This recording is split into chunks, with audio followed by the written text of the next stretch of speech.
Bom dia, pessoal! Meu nome é Nathalie e bem-vindos a um vídeo de resenha, primeira resenha do ano, voltando a fazer resenha, vamos ver como é que vai ser isso. A gente vai falar sobre o livro O Caso da Escola Chatham. Muito obrigada pra todo mundo que pediu pra eu fazer mais resenhas. Vocês me inspiraram a criar esse aqui e eu espero que fique boa. Eu vou falar sobre o livro de um jeito mais vago no início e eu vou avisar quando eu começar a adicionar spoilers, ok? Bem pro final eu vou falar de spoilers e aí quem não quiser spoilers pode ir embora, beleza? Vamos falar desse livro aqui? Então, quando eu comprei O Caso da Escola Chatham no sebo, eu não sei o que eu esperava desse livro. Talvez um mistério, talvez um pequeno suspense com assassinatos, não sei. Mas eu até fiquei meio desanimada por um tempo, sem saber assim se eu realmente queria ler ele ou não. Mas eu com certeza não esperava observar uma história de amor, traição e tragédia do ângulo de um menino de 14 anos. Isso não era o que tava na minha... Não era o que eu achava que ia acontecer. Nesse livro, o narrador é o Henry. Ele já é adulto, ele é advogado, ele mora longe de onde ele vivia quando era criança, mas é ele quem vai relatar pra gente o que aconteceu na escola Chatham, do ângulo dele. É claro, do ângulo de uma criança de 14 anos. Eu gostei muito disso, porque ele trouxe pra tudo um ar muito juvenil, já que ele era adolescente quando tudo aconteceu, com todos os adultos ao seu redor super envolvidos nesse drama, até quem não tava envolvido no drama, se envolvendo no drama, sabe, porque é uma cidade pequena. E nesse momento de conflito intenso, a gente vê tudo do ângulo de um menino que romantiza toda a história desde o início. Ele romantiza tudo. Ele é muito sonhador, ele tá muito impressionado com a professora nova e ela é o foco da trama. Então, ele meio que impede a gente de ver os defeitos dela no início da história e até no final da história. Em momento nenhum a gente percebe realmente, assim, defeitos dela. Que mal ela faz como ser humano. A gente não tem muita chance de ver isso, porque o Harry nunca viu nada disso. E mesmo quando a gente vê um pouco de alguma coisa que ela possa ter feito de errado, a gente ainda tem muita empatia por ela, por causa da maneira como o Harry a descreve, por causa da maneira como o Harry a vê, porque ele a ama, dá pra ver que ele a ama desde o momento que ele a vê pela primeira vez. Eu comparei esse livro muitas vezes na minha cabeça com Dom Casmurro, o que eu sei que não deve fazer nenhum sentido, mas a maneira como ele consegue desviar opiniões, a maneira como o autor não é confiável, aquela coisa de traiu ou não traiu, matou ou não matou, algo que realmente... Será que alguma coisa realmente estava acontecendo? Ou será que era só uma paquera, um pensamento que foi longe demais? A gente não sabe. Ao contrário de Dom Casmurro, no qual a dúvida vem mais pro final e a gente nunca realmente tem uma conclusão. Mas se você é uma pessoa sã, você sabe qual é a conclusão de Dom Casmurro. Mas no caso da Escola Chatham, as nossas dúvidas vão sendo respondidas até o final da história. Elas vão crescendo durante todo o livro, a gente vai pensando, meu Deus do céu, será? E aí no final é tipo, está aí a minha resposta. Muitas das questões sobre o passado não são totalmente esclarecidas, até porque a gente só tem um ângulo do Henry e de alguns moradores da cidade aqui e ali, principalmente da mãe dele. A mãe dele adora dar opinião. Mas a gente não tem realmente a opinião das pessoas envolvidas no caso. Teve até um momento que eu gostei muito, que o Henry entendeu uma coisa do diálogo e eu entendi outra como leitora. Enfim, eu não vou dizer exatamente quem disse o que, mas tem um personagem que fala, eu queria que ela estivesse morta. E o Henry entende que era uma pessoa e eu entendi que era outra pessoa. Isso mudou tudo, porque o Henry via a história de outro ângulo, então ele entendeu outra coisa. E eu acho incrível que ele volta pra essa memória no final do livro e a gente percebe a confusão que foi feita. Isso, gente, não é spoiler, tá? Isso é realmente, tipo, uma frase que acontece no livro. Tem vários outros momentos em que tem esse vai e vem. Mas, basicamente, sem dar spoiler, só pra vocês entenderem a história um pouquinho, uma professora nova surge na escola Chatham, a senhorita Channing. Outro professor que vive próximo à casa dela começa a dar caronas pra ela todos os dias pra ir e vir da escola. O Henry se envolve com esses dois de maneiras diferentes, ele simplesmente acaba envolvido na vida desses dois professores e acaba sendo uma testemunha bastante importante no tribunal depois que mortes acontecem na cidade envolvendo esses dois professores. E isso tudo a gente descobre logo nos primeiros capítulos, porque ele já começa dizendo que ele vai contar sobre a escola Chatham pra nós. Por causa de motivos de trabalho, ele acaba tendo que voltar pra Chatham. Então a gente começa... Basicamente, ele tá contando a história pra nós, enquanto ele vai se lembrando dos acontecimentos. Inclusive, algo que eu descobri é que esse livro se encaixa como Dark Academia. Então, se você gosta desse tipo de livro, você vai gostar dos casos da escola Chatham. O Henry, ele vai adicionando transcrições do julgamento em alguns momentos da história, diferentes entrevistas feitas com diferentes testemunhas, pra mostrar pra gente os diferentes ângulos da história, como pessoas conheciam esses personagens de maneiras diferentes, né, obviamente. E com isso a gente também consegue perceber como ele romantizava tudo quando ele era novo, como as coisas ficam bem diferentes do ponto de vista dele, e como em um julgamento, por exemplo, as pessoas só fazem as perguntas que elas precisam fazer pra apoiar o seu argumento. Tanto que em um momento ele fala, ele me perguntou que horas eram, ele me perguntou quem se machucou, ele me perguntou isso, me perguntou aquilo, mas ele nunca me perguntou o que aconteceu. Porque o que aconteceu não apoiava o argumento do promotor que estava entrevistando ele. Ninguém nunca realmente perguntou pro Henry o que aconteceu naquela noite. Me conta, de verdade, o que aconteceu? E eu acho isso muito interessante. E essa história, na minha opinião, daria um ótimo filme. Ok, eu imaginei as cenas super românticas em tons super quentes, quando é o Henry se lembrando da sua infância e como ele imaginava o casal. Ele tinha muitos momentos em que ele literalmente, na cabeça dele, imaginava o casal. Eu imagino essa cena super bonita, sabe quando dá pra ver o brilho do mar e você literalmente sente o calor só de ver aquela imagem? Lindo. E aí quando a gente volta pra vida real é tudo, tipo, quase preto e branco, de tão frio. Eu imagino esse tipo de filme, a realidade do dia a dia, sabe?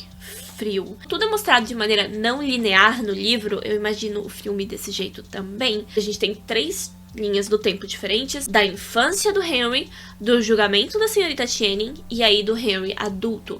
E a gente tem essas 3 linhas do tempo se revezando no livro, e eu acho que isso ficaria muito bom também num filme, revezando as diferentes linhas do tempo, até que no fim, só no fim, a gente tenha a verdade.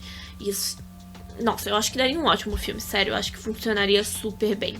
Ok, então se você assistiu até aqui e você gostaria de ler o livro, vai lá, vai que eu te apoio, vai ser super show, muito obrigada. E pra quem já leu, ou pra quem não vai ler, só tá aqui pra me assistir, o que muito obrigada também. Aqui vão alguns spoilers, algumas coisas que eu tenho a dizer que envolvem spoilers.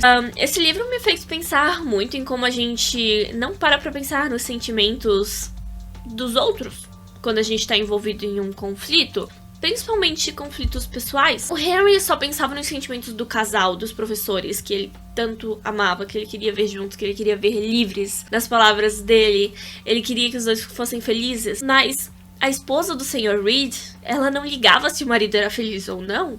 Ela realmente não se importava. Ela se sentia ofendida do seu marido não ser feliz com ela. E ela simplesmente não quer ser abandonada por mais um homem. Ela já foi abandonada antes, ela não quer ser abandonada de novo. E esse é o único objetivo dela. E ela tá focada nisso. E se em algum momento ela acredita que vai ser morta por ele ou não, eu acho que isso também é só mais um reflexo dessa vontade que ela tem de não se separar do seu marido de maneira nenhuma, ter medo que ele a faça mal e que ele queira o mal pra ela, né? A senhorita Channing quer ficar com o Sr. Reed, mas acredita que isso só é possível se a esposa dele morrer ou não. A gente não sabe se ela realmente disse isso ou se é o Sr. Reed que acaba achando que ela fala isso. Porque o Sr. Reed também não parece ser uma pessoa que bate bem na cabeça. Então eu acho que ela não quer isso, que em momento nenhum ela mencionou isso. Mas ele deu a ideia e aí ela ficou tipo, sinceramente, é a única maneira. Porque ele deve ter perguntado, o que eu preciso fazer pra você ficar comigo? E a resposta dela pode ter sido, se você não fosse casado. E aí ele deve ter dito, bom, então vou ter que matá-la. E ela ficou tipo, não, mas já que você sugeriu, o problema é seu. Sabe, eu realmente não acho que ela tenha dito que queria matar a senhora Reed. Eu acho que o Sr. Reed foi quem falou isso. E aí, a senhorita Channing, ela resolve ir embora, ela resolve abandonar tudo, inclusive o Sr. Reed, pra que ele possa ser livre, pra que ele possa simplesmente seguir em frente. E ele não vai ter mais que se preocupar com ela, mas aí é a senhora Reed quem não aguenta a pressão e acha que vai ser morta e acha que a senhorita Channing tá roubando o marido dela. Então ela vai lá e tenta atropelar a senhorita Channing no lago e acaba se matando. Mas ela meio que não se matou, né? Ah, e essa parte foi a que mais mexeu comigo. Na cena que o Henry tá saindo da água desesperado e a gente percebe, meu Deus, ela morreu, a senhora Reed morreu. Quando passa, assim, algumas páginas dele falando mais sobre o que aconteceu e começa a martelar na sua cabeça, né? Ele deve ter feito alguma coisa. Ele deve ter feito alguma coisa pra impedir que ela saísse do carro. E realmente foi isso que ele fez. É pesado! E aí o Sr. Reed foge e desaparece no mar, aparentemente suicídio, né? E a cidade toda culpa a senhorita Channing. Por quê? Obviamente porque eles não sabem de toda a história, eles só sabem da fofoca que é passada pela senhora Reed, porque ela tava brava, né? Imagino que, né? É normal estar brava nessas circunstâncias. Mas eles também não querem saber toda a história, tanto que o Henry comenta. Ninguém nunca me perguntou o que realmente aconteceu. Eu teria confessado se alguém tivesse me perguntado o que aconteceu, o que você fez. Mas ninguém perguntou porque ninguém queria realmente saber a verdade, eles só queriam ter alguém pra culpar. Eles estão tão consumidos pela raiva e pela tragédia, né, que atingiu todas essas vítimas, que eles não se importam com aquele ser humano na frente deles, ou aqueles, né, o Henry, a senhorita Channing. A única pessoa com quem eles realmente estavam preocupados era a Mary, que é a filha do casal Reed, que acabou também tendo uma vida bem difícil. Eles só veem a senhorita Channing como aquela mulher jovem que apareceu do nada, seduziu um homem inocente e matou toda a sua família. Nas palavras do promotor, abre aspas, são muitas mortes. Isso não pode ficar impune. Alguém precisa ser punido por isso. Fecha aspas. É tipo, tá, mas as pessoas já não foram punidas por isso? Na minha cabeça eu tava assim, tá, mas as pessoas já estão sendo punidas por isso. Uma menina ficou órfã. Uma mulher perdeu tudo. E aí depois vocês ainda vão forçar ela a ir pra prisão. E aí ela morre na prisão. A tragédia já tava péssima. Ela já ia se mudar. Ela já ia sair da cidade. Ela não teve nada a ver com aquelas mortes. A gente sabe disso.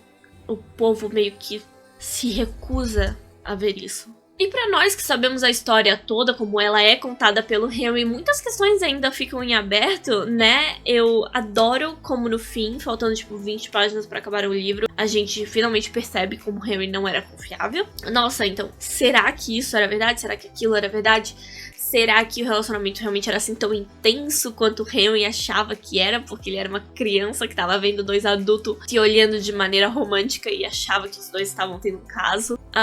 Eu gostei muito dos vários momentos que ele mencionava uma memória da infância novamente e você fica assim, tem certeza? Porque o que eu li antes não foi isso. Você tá me dizendo isso agora? Isso quer dizer que você tava mentindo antes? O que eu quero perguntar agora, pra quem leu o livro, pra quem tá aqui porque leu o livro, vocês acham que a Mary sabia que foi ele quem matou a mãe dela? Eu preferia que ele não tivesse confessado isso no fim do livro. Eu preferia que essa parte ficasse meio que em aberto, sabe? Mas assim, eu acho que seria bem melhor se as duas coisas tivessem ficado em aberto. Mas vocês acham que a Mary sabe? É a pergunta que eu tenho pra vocês. Mas é isso, pessoal. É isso. Esse é o vídeo de resenha da Escola de Chatham. Digam quais são as suas opiniões nos comentários. Muito obrigada por assistir até aqui.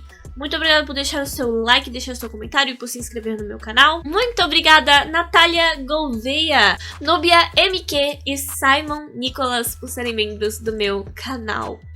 Muito obrigada, pessoal. Obrigada por assistir até aqui e eu vejo vocês no próximo vídeo. Tchau!